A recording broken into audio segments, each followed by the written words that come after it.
प्रिय छात्रों, सुप्रभात। आज की कक्षा में हम संस्कृत व्याकरण के अंतर्गत उपसर्गों के विषय में पढ़ेंगे। ठीक है, कि उपसर्ग क्या है, क्या इनका प्रयोग है भाषा के अंतर्गत, इन सब चीज़ों के बारे में आज हम इस टॉपिक के अंतर्गत जानेंगे। ठीक है, तो सबसे पहले उपसर्ग है क्या, इसको जानते हैं।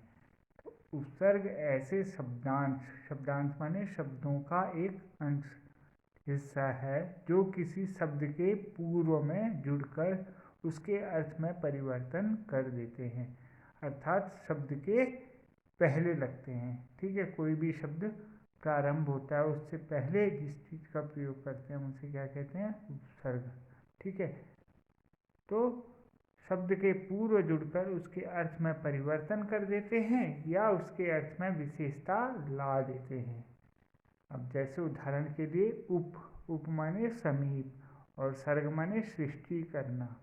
ठीक है, इस पूरे शब्द का अर्थ है किसी शब्द के समीप आकर नया शब्द बनाना। ये किसका अर्थ है, उपसर्ग का। उप माने होता है समीप, सर्ग माने होता है सृष्टि करना या बनाना। कहाँ, किसी शब्द के पास में आकर नया शब्द बनाना। ठीक है, तो उसको क्या कहते हैं, उपसर्ग। जो किसी शब्द के साथ जुड़ करके एक नए शब्द का अर्थ दे, वो उपसर्ग कहलाता है। अब हम पढ़ते हैं उपसर्ग है कितने, क्या है। जैसे प्र और हार। ठीक है, हार अलग शब्द है और प्र उसमें जुड़ गया तो उसका अर्थ बदल जाता है। ठीक है, हार का अर्थ होता है हारना या हार माने शोभित करना। ठीक है, कोई सुंदर चीज या फिर हारना, लेकिन उसमें प्र जुड़ गया तो उसका अर्थ होता है पराजय। ठीक है, प्रहार। ठीक है, प्रहार माने हमला करना। ठीक है, हार माने हराना या पराजय और प्रहार माने उस पर हमला करना।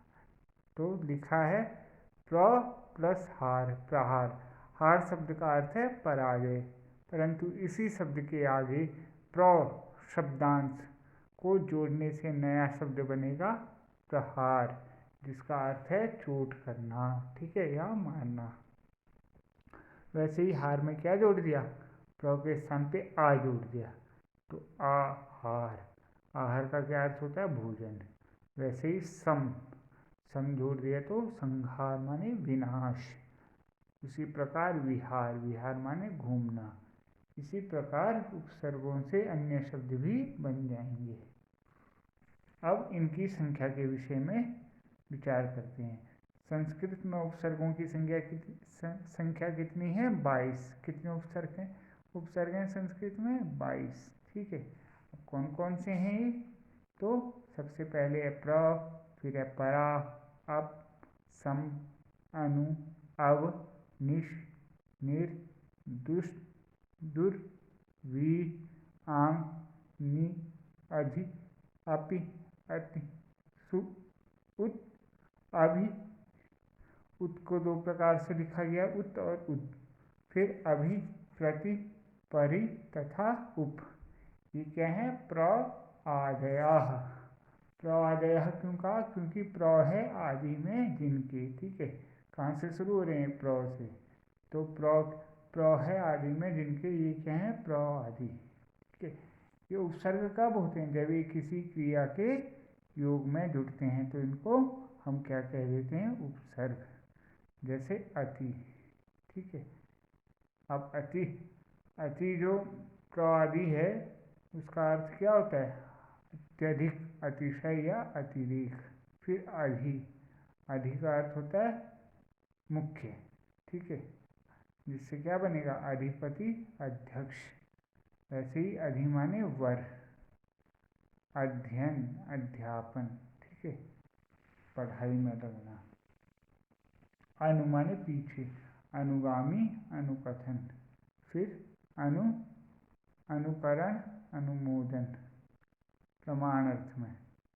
ठीक है, अब खाली होने अर्थ में, अवकर्ष, अपमान। ठीक है, अपमाने विरुद्ध होने में, अपकार, अपजय।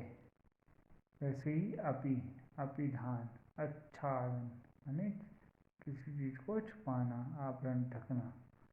ठीक है। अभि माने अधिक, अभिनंदन, अभिलाप। ठीक है।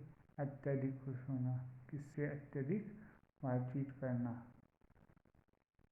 फिर अन्य उपसर्गों के उदाहरण भी हैं। अभि का माने होता है की ओर या सामने। अभिमुख, अभिनय। ठीक है। वैसे ही अभि माने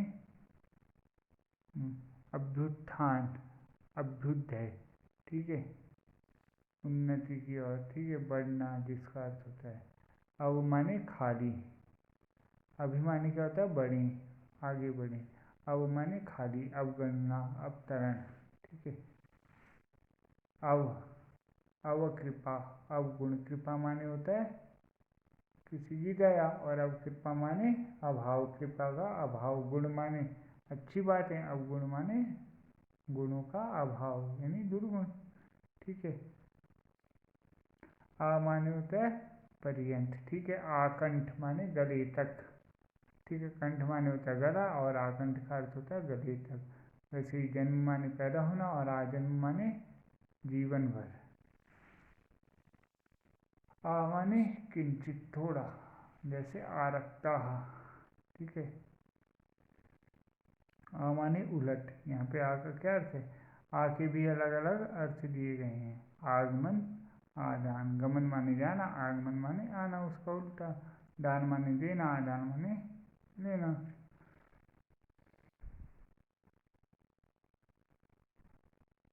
आ माने आक्रमण, और आक्रमण माने, ठीक है, आक्रमण में आ जुड़ गया तो आक्रमण, और कलन में आ जुड़ गया तो आकलन। ठीक है। वैसे ही उत में उत उपसर्ग किस में जुड़ गया, तीन में, और भिज में तो उत्तीर्ण और उद्भिज। वैसे ही उप किस में जुड़ा, अध्यक्ष में तो उपाध्यक्ष और उपदिशा। अन्य उदाहरण भी हैं, जैसे उप के उपग्रह, उपवीर, उपनेत्र। ठीक है। दुर् और दुष् से बनने वाले दुराशा, दुरुक्ति, दुश्चिन्ह, दुष्कृत्य इत्यादि जो शब्द हैं। फिर नी से क्या बना है, निमग्न, निबंध। निकामी और निजोर। ठीक है। निर माने निरंजन, अभाव। ठीक है। और निर का अर्थ क्या है, अभाव, और निराशा। ठीक है। आशा का अभाव। निष्फल और निश्चल, निःशेष, इसका अर्थ भी अभाव होता है। परा माने उल्टा, पराजय, पराभव। जय माने जीतना, पराजय माने हारना। पराभव। ठीक है। भव माने होना, पराभव माने उसका अभाव। फिर परि, उसका अर्थ होता है पूर्ण, जैसे परिपाक, परिपूर्ण, परिमित, परिश्रम, परिवार। इसके बाद है प्र का है प्रकोप, प्रसारित, प्रबल। अब प्रति। ठीक है। प्रतिकूल, प्रतिच्छाया। ठीक है। इस प्रति का अर्थ था उलट, और एक प्रति और है एक एक, प्रतिदिन, प्रतिवर्ष, प्रत्येक, हर एक। ठीक है। विशेष, विशेष अर्थ में क्या है, विख्यात, विनती, विवाद, विनंती और विवाद। ठीक है। फिर दूसरा वी, इसका अर्थ होता है अभाव। ठीक है। कमी, तो विफल। ठीक है। फल की कमी, विधवा। ठीक है। विसंगति। सम, संस्कृत। ठीक है। ये उपसर्ग है। सम माने परिपूर्ण, संस्कार, संगीत। ठीक है। अच्छी तरह, इसका अर्थ होता है अच्छी तरह। फिर दूसरा है सम माने बराबर, संयम, संयोग, संकीर्ण। ठीक है। फिर सु माने सुंदर, सुभाषित, सुकृत, सुग्रासा। फिर सु दूसरा। ठीक है। सुगम, सुकर, स्वल्पा। फिर एक और सुबोधित, सुशिक्षित। ठीक है। इस प्रकार आज हमने उपसर्गों के बारे में जाना कि जो शब्द से पहले जुड़ करके उस शब्द के अर्थ को विशेष बना देते हैं, उसके अर्थ में परिवर्तन कर देते हैं, उन्हें हम क्या कहते हैं, उपसर्ग। ठीक है। अब आप इनको ध्यानपूर्वक पढ़ेंगे। ठीक है, इस वीडियो को सुनते हुए इनको पढ़ेंगे और समझेंगे तथा इन्हें अपनी कॉपी में नोट करेंगे। धन्यवाद।